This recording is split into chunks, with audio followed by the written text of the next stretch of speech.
چند دوستوں نے مل کر ہندوستان کے جنگلات کی سیر و سیاحت کا پروگرام بنایا۔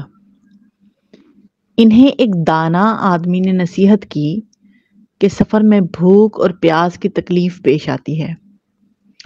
پرخطر اور جنگل و بیاباں کے علاقے میں اگر کوئی چیز کھانے کو نہ ملے تو بھوک کی شدت میں گھاس اور درختوں کے پھل اور پتوں پر گزارا کر لینا۔ جنگل میں ہاتھیوں کے نوزائیدہ بچے نہایت خوش شکل اور موٹے تازے ہوتے ہیں۔ اگر کوئی انہیں قتل کر دے تو پھر ہاتھی ان لوگوں کو مار ڈالتے ہیں۔ خبردار، بھوک کی شدت میں ہاتھی کے کسی بچے کو لقمہ نہ بنانا۔ اگر تم نے ہاتھی کے بچے کو بھون کھایا تو اس کی ماں ہتھنی آہوزاری سے آسمان سر پر اٹھا لیتی ہے اور پھر وہ تمہیں زندہ نہ چھوڑے گی۔ گھاس اور پتے کھا کر گزارا کر لینا، مگر ہاتھی کے بچے کو نہ مارنا۔ دانا آدمی نے کہا، میں نے اپنا فرض ادا کر دیا ہے۔ اگر تم نے طمع سے میری نصیحت پر عمل نہ کیا تو پھر تمہاری خیر نہیں۔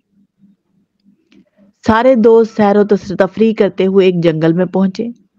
خورد و نوش کا جو سامان موجود تھا اس سے انہوں نے گزارا کیا۔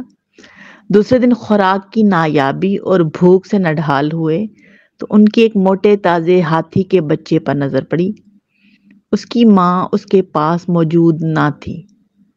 مست بھیڑیے کی طرح وہ نوجوان مسافر اس بچے پر ٹوٹ پڑے۔ نہ آؤ دیکھا نہ تاؤ، جھٹ پڑ اسے پکڑ کر ذبح کر ڈالا۔ ہاتھی کے بچے کا گوشت انہوں نے بھون کر اور خوب جی بھر کر کھایا۔ ان میں ایک نوجوان نے اس دانا آدمی کی نصیحت پر عمل کرتے ہوئے گوشت نہ کھایا۔ تھوڑی دیر بعد گوشت کے خمار سے تمام مست ہو کر سو گئے۔ جو اس ڈنر پارٹی میں شریک نہیں ہوا تھا وہ بھی جاگ رہا تھا۔ نہ جانے کہاں سے اس بچے کی ماں ہتھنی چیختی چلاتی ادھر آ نکلی۔ اس نے ذبیحہ کا خون دیکھا۔ شدت غیظ و غضب سے وہ پاگل ہو گئی۔ پہلے وہ اس نوجوان کے قریب آئی جو ابھی تک جاگ رہا تھا۔ اس نے اسے بچے کی گوشت کی بو نہ آئی۔ پھر ہتھنی نے ان سوئے ہوئے نوجوانوں کے گرد 3 مرتبہ چکر لگایا۔ ان میں ہر ایک سے اسے بچے کی گوشت کی بو آئی۔ اس کے انتقام کی آگ بھڑک اٹھی۔ اس نے غصے سے باز کے اوپر پاؤں رکھ کر ان کو کچل ڈالا اور باز کو اپنی سونڈ میں لے کر ان کے 2 ٹکڑے کر دیے۔ اے خلق خدا کا ناحق خون کرنے والے، اپنی اس حرکت سے باز آ جا۔